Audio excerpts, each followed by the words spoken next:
Good morning, or whatever time you're watching this. It is Monday, the 9th of March. So,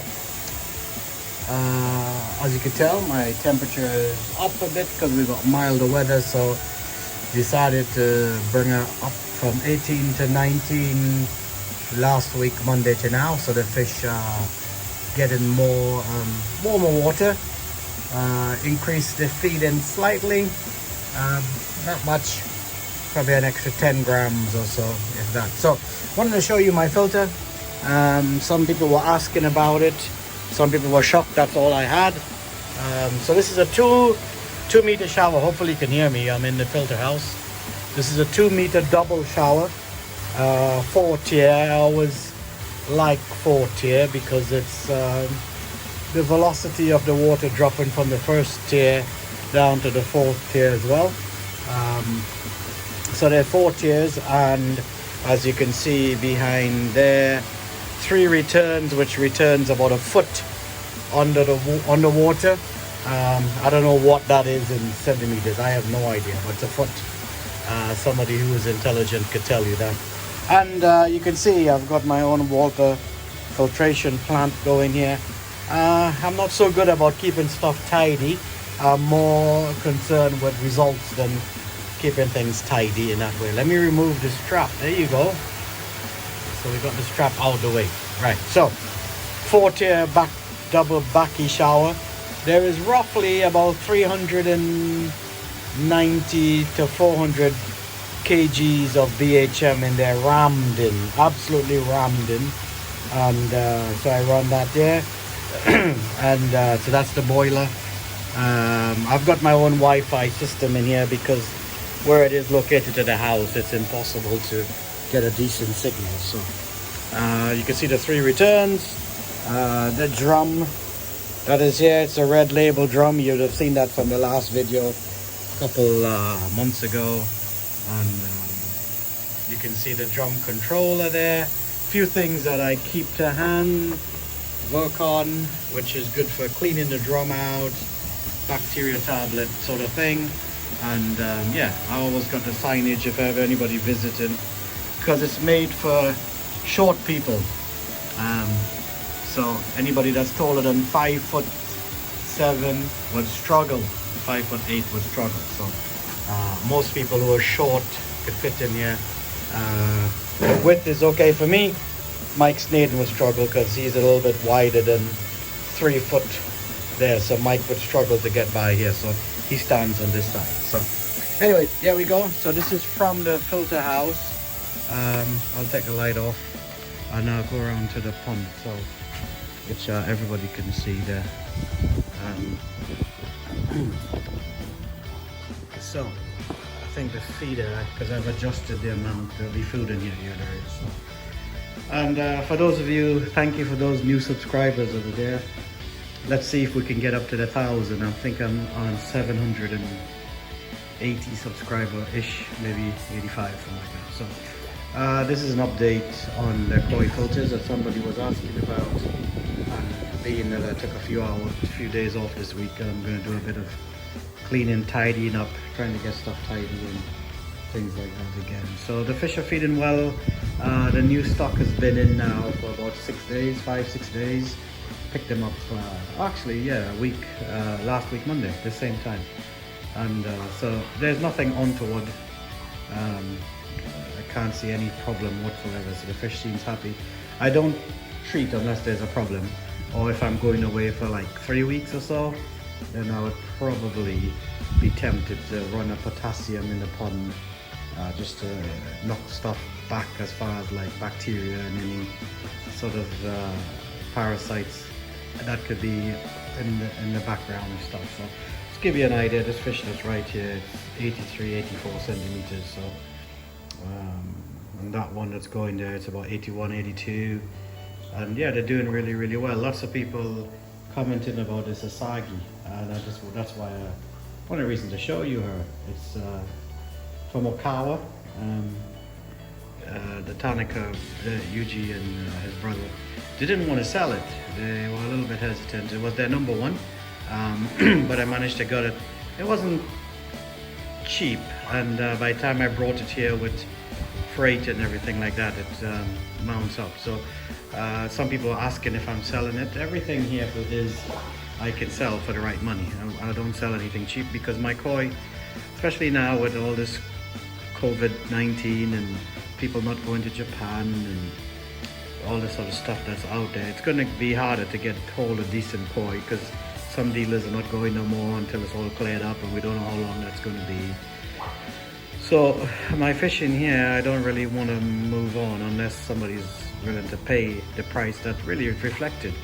And a lot of the ones that I brought in came directly from Japan in November when I purchased them, and they've been in quarantine for probably about 8-9 weeks. So they've got a good run of quarantine. I don't bring any fish in here I don't buy from multiple dealers. I notice guys online, they visit 3, 4, 5 dealers, buying fish from other hobbyists, spawned, put it in. To me, that's a dangerous thing to do, right? So I tend not to do that, and I discourage folks from doing that. Obviously you may get away with it, but it's a little bit of a Russian roulette game you're playing there, and I've been in the hobby now for a long time, since 2004.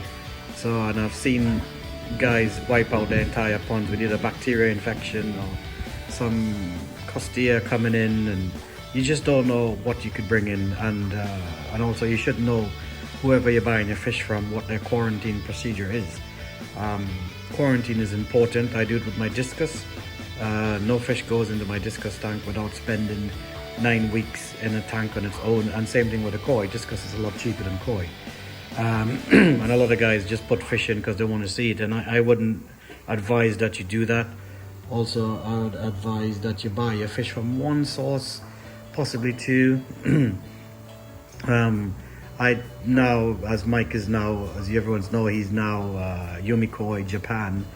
I don't really buy any fish from any UK dealers. Not that I have anything against them, but I tend to buy my fish myself. So I hopefully will be going to Japan this year again, and I'll pick up my fish for myself, go there, choose my fish, come back home, quarantine and then release them in my pond. So that's the way I would play it, in that way.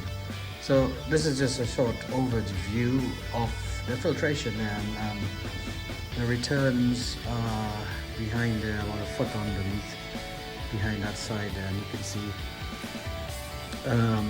the fish. And as you can tell, I'm probably still slightly on the stock, and that's where I want to be, to give the new fish, all the smaller ones, chance to grow as well. So if they're all, 80, 85, 90 centimeter fish, then it will be about right. There's a couple in here that I will eventually probably move on, as there's a few people asking about that Shiro there, that's for sale. Sagi, possibly, maybe, right money, wouldn't be cheap, but right money will go. And so, like I said, I'm not here to just, I don't need money, so I have to sell the fish. So basically it's for the right money, and it's the hobby I really enjoy. I've made a decision to close down the discus tank so I could focus more on these guys this year, and I'll probably look into setting up my own QT system in the garage that I would only run for 8 weeks, 9 weeks, then take it apart, clean it, shut it down, and then use it as when and I need it in that way. So it's something I want to advise all the koi keepers, if you can get a QT. And now with companies like Easy Ponds, you could pick up a 1,500 gallon quarantine tank for $1,000. And then you could get a Nexus, either brand new or second hand, or even a bead, whatever you want, just to quarantine it and heat it and do your own things. But it's very good to have your own quarantine system. So even if you pick up a fish from another dealer that's been quarantined, then it goes into your quarantine for another few weeks before it goes into your pond. And these are all belts and braces to keep your system running. So to go over this pond, it's 6,500 gallons, 1.5 meters deep, 2 bottom drains going to a drum filtration, and then over a 4-tier baki shower back to the pond itself. And currently the pond is at 19 C Celsius, and I would hold it there till spring now. Well, it's probably technically spring now, but probably till April I'll hold it 19 and maybe bring it up to 20. Still feed only a little bit, probably 100 grams of food or so in there. And in here there is the fish that you can see. And I've got like 6 plecos somewhere about. You probably can't see them here. They're quite big. One of them are probably 50 centimeters or so. This is not the time they feed. If you know anything about these plecos, they tend to sort of getting coming out of dormancy and into feeding around summertime. They would have the pond pristine. All the moss would be out, all this. I never have a problem with blanket weed or anything like that because the plecos tend to eat anything that starts to form. Even that little air curtain I have there, that's to stop the fish from crashing into the food, gets a little bit of moss on it. If I switch it off, the plecos will be on top of it and cleaning it in a heartbeat. And yeah, so the fish are doing really good. That's my little Akigawa Sankey. It's a male Sankey, but it's so pristine, so nice. I had to buy, and it was dirt cheap in Japan. Well, I said dirt cheap compared to a female. It still cost a lot of money, but compared to what you would pay if it was a female, it would have cost a lot more. And yeah, so just a quick overview. I'll show you the back of the pond where the returns are. And those are the returns that are in there. The 3 returns coming to the back of the wall. And those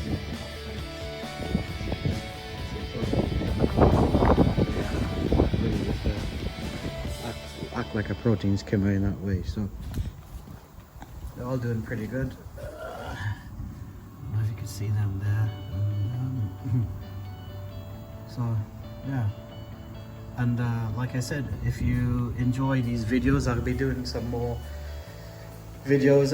I'm a little bit hesitant on doing instructional videos because just because of the potential of people following what I do rather than learning for themselves. But I may just do a couple of like bringing a new fish in and taking a scrape and stuff like that, and things like that. I don't net my fish often, even if there be the odd flash. I'm not bothered.